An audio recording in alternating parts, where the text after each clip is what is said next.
All right, everyone. How's it going? How's it going? Epo here, back with a new video. Today we're going to talk about something that I just recently bought. You can just see it in the title description there. I got an airbrush. So that's kind of been a long time coming. It's something that I've kind of been thinking about for a while.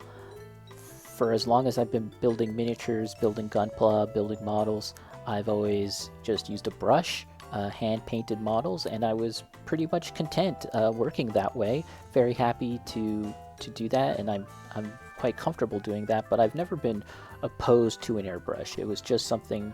There's just a lot of factors that kind of got in the way of ultimately getting an airbrush. Just like getting the right ventilation, my living situation, space obviously is another one. Just like a lot of issues, a lot of things, including like setting up, getting the proper setup, my room, the so on and so forth. It never ends, right? So there's a lot of reasons why I just never fully jumped in. And of course, cost is a big thing too. So there were two things that kind of got me to the point where I felt more comfortable getting an airbrush. So number one was actually seeing a lot of my streamer pals, seeing a lot of my makers and crafting miniatures and models pals, their setup, how they use an airbrush. And so some folks that I know, they actually just work out of their garage or maybe the balcony or the porch or something like that, you know, just outside their room kind of thing. Some folks I know, they have like a very simple cardboard setup.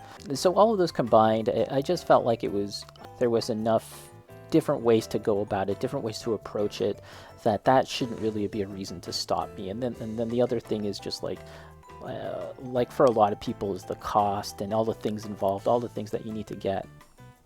And I did a lot of research. I did a lot of research regarding what I would need. And quite honestly, it's a little overwhelming looking at all the things that are available to you and the different price points and the different factors that are involved there. So I did a lot of research, and ultimately I settled on a pretty like simple, I don't know if you want to call it a starter kit, but it just seemed like a really good entryway point into getting it into airbrushing. And yeah, so let's just actually look at it right now.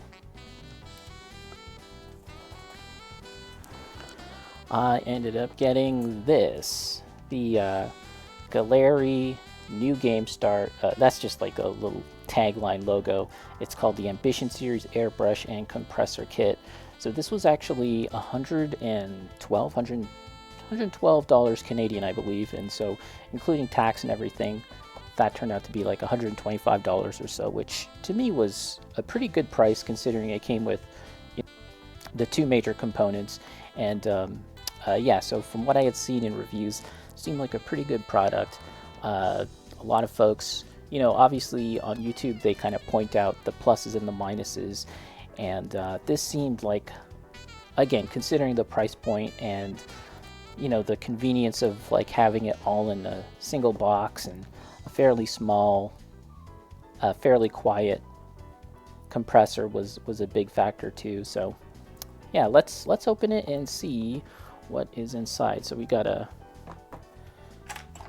this has been plastic wrapped. We can take a look.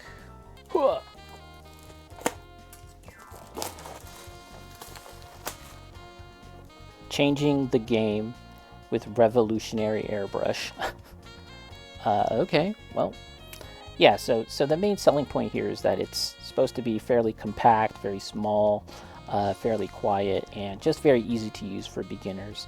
But at the same time, like, it has like a decent set of features and functionality that, from what I had seen, most folks were pretty satisfied with what you could do with it. Again, that's just from my research. I know that there's a lot of stuff out there, a lot of more elaborate, a lot more expensive kits out there and stuff, but I felt like this was a pretty good price point to kind of work off of. And if eventually I want to kind of upgrade some things, I could do that. And I'm not too much, you know, in the hole kind of thing. But yeah, so there's a quick start guide. Definitely gonna have to read this very thoroughly because, again, I'm a noob, so we're going to have to just make sure we're on top of things, studying multiple languages. So here's English, and it's just like a couple pages long. And then they got like French and so on and so forth. So it's actually not a very thick manual for your language. And now we have, you know, the actual stuff, the meat and potatoes. Here is the compressor. It's wrapped in plastic wrap. I won't take it off now. But yeah, it's a pretty good shape. It's like a brick.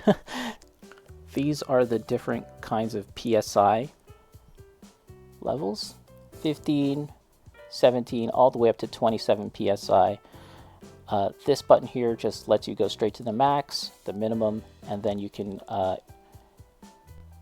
do it increased by step, left and right. So fairly straightforward. Again, like with most other compressors, this is something where you would have to dial in some knobs and stuff, but they made this very easy for noobs, I guess. There you go, little plug there, pretty standard. One criticism that I had seen is that this is fairly small, like when extended, so you know, you might have to get a power extension. And then we have two, these are for mounting here. So if you have two, you can mount an airbrush just like that. And also another thing is that these are suction cups, I believe. This appears to be plastic. I don't think it's metal. And we've got the paint cup here, and this does seem to be metal. Yeah. And then there's the airbrush itself. Very nice. It's got a nice heft to it. I don't want to mess around with it too much at this moment because obviously I don't really know what I'm doing. But there it is. Let's take a look if there's anything else.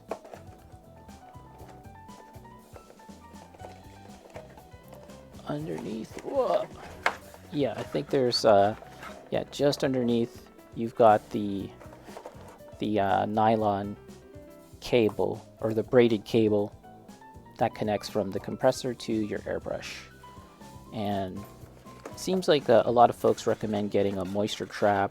They recommend getting a quick release valve situation. So those are all things I guess I gotta look into a bit more.